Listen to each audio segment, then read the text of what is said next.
poslucháči, Slovensko hrá s Kanadou nerozhodne. 3-3 začína sa 5-minútová presilovka Slovákov. Vyhrali sme boli Michal Hanzuš, prvá útočná formácia strana. Gól! Gól! Gól! Prihráva pred bránku vynikajúco Mišo Hanzuš. Prihrávka na Šatana. Miro korčuje sám. Miro, musíš dať gól. Miro! Gól! Miroslav Šatan v oslabení po prihrávke Michala Hanzuša. 23 sekúnd pred návrakom Maria Bližňáka.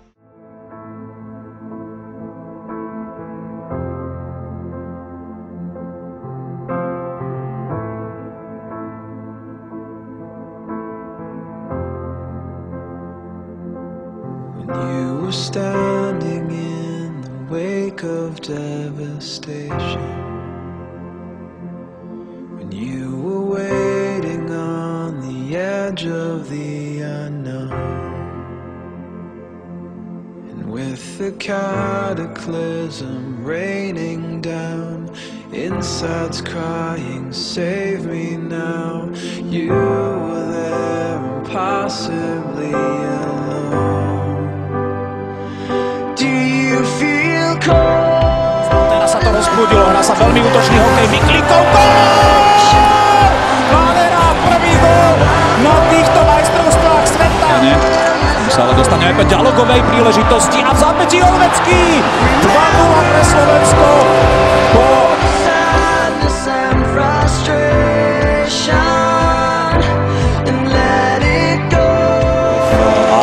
Krásna prihrávka Kukuberka, Záborský 3-0.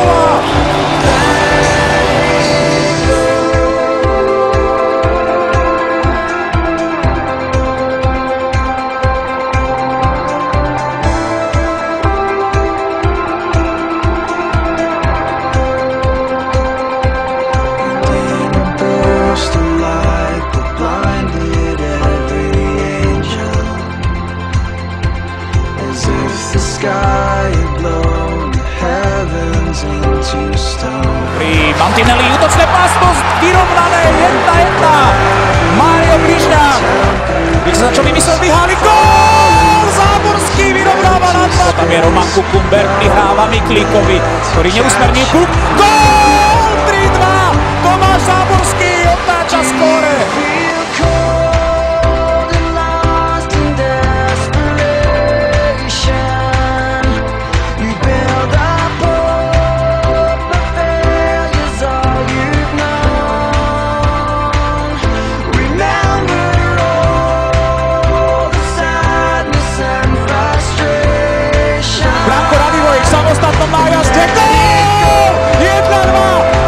Surový okamžite nastreluje do pásma.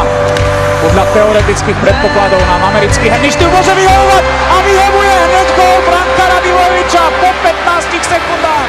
Chyba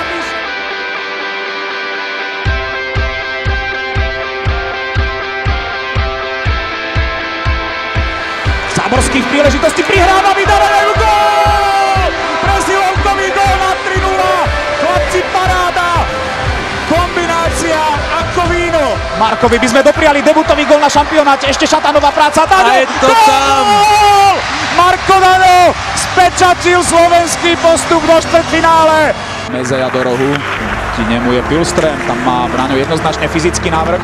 Miklík môže vystreliť. A gól! Je to tu 1-3. Ranta konečne prekonaný. Vlastne odrazil na zastupujúceho zastupujúceho Miklíka, ktorý... Andrej Sekera na útočnom výpade, zastavil ho Lepisto, ale Andrej ešte pokračoval vo svojej akcii. Šatanová strela, ešte je tam zákrok, fantastický Rantu proti Liborovi Hudáčkovi, ktorý si potreboval prehodiť na beke. Ale trvá naša aktivita, veľmi dobré striedanie tejto našej formácie. Sekera potiahne si puk na os, odtiaľ vystrelil gól! 2-3, znížené, perfektné striedanie.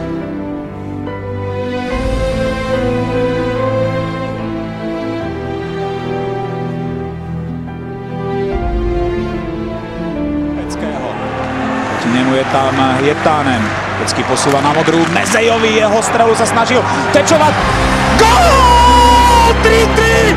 3-3! Tak to je štart tretej tretiny. Ako hrom. Mám problémy veľmi s tlakom, lebo by si to tu musel dokumentovať sám. Fantastický začiatok tretej tretiny. Aj on by teraz rád naštartoval svoj tým podobným spôsobom a kto iný ako jeho najlepší hráč. Keď sa takto bude zrážať, tak to dokáže Aaltonen 4-3. Vynoval Dorovu, tam Radivojevič chcel zbúrať Lepista, aj ho zbúral, ale Fíni držia puk a postupujú do semifinále po velikánskej dráme. Je to ťažko, no, myslím si, že prvú tretinu sme vôbec nezačali, jak sme chceli. Ešte si to hovoríme, že netreba sa hrnúť a hlavne si dávať na tú ich prvú peťku pozor. Neviem, či nepočúvame v kabíne alebo čo, ale ja si myslím, že dneska sme im to darovali. Ale aj tak sme sa vrátili do zápasu, výborne, všetko super. Ja si myslím, že boli sme lepším ústom. Fíni sa už trošku strachovali a podarilo sa nám vyrovnať, čo bolo super. A bohužiaľ, možno radšej bolo, keby sme ani tú presielku nemali. A všetci vieme, že to má byť najväčší shift potom po tej presielke, že si musíme dať pozor. A keď sa štyria pozeráme na puk a nepozeráme sa za seba, tak stalo nás to celé majstrovstvo. Rozhodlo možno to, že sme nedali práve my ten štvrtý gól, pretože vtedy sme mali najväčší tlak. Tak áno, ale aj tak, ja si myslím, že Fíni dotedy nemali nič a keby sme hrali tú trpezlivo, my sme to mali držať 3-3 a hlavne úplne zase stupidnú chybu spravíme vzadu, keď sa všetci pozeráme na puk a tá prvá peťka, vieme, že sú tam, my si musíme aj dať pozor. Viete, celý čas sa o tom bavíme už 2 dní a nezaslúžili sme si to asi kvôli tomuto, že nepočúvame to, čo máme robiť. 3 žrtky, prekliatí Fíni vo Vancouveri nám zvesili bronz z krku teraz znova. Čo už, no, na budúce, no, ja som vedel, že dneska to urobíme a nebudeme sa na nič vyhovárať, opäť sme ich prestrelali a ja si myslím, že tú druhú, tretiu tretinu sme hrali o moc lepšie, len jedna chyba nás stále, ja si verím tomu, že keď bolo 3-3, tak ten zápas bol iný a my by sme s tým našim systémom, ja verím, že jedna šanca by ešte prišla, ktorú by sme dali. No, bohužiaľ, spravili sme chybu. No. Branko, díky za úprimné slova.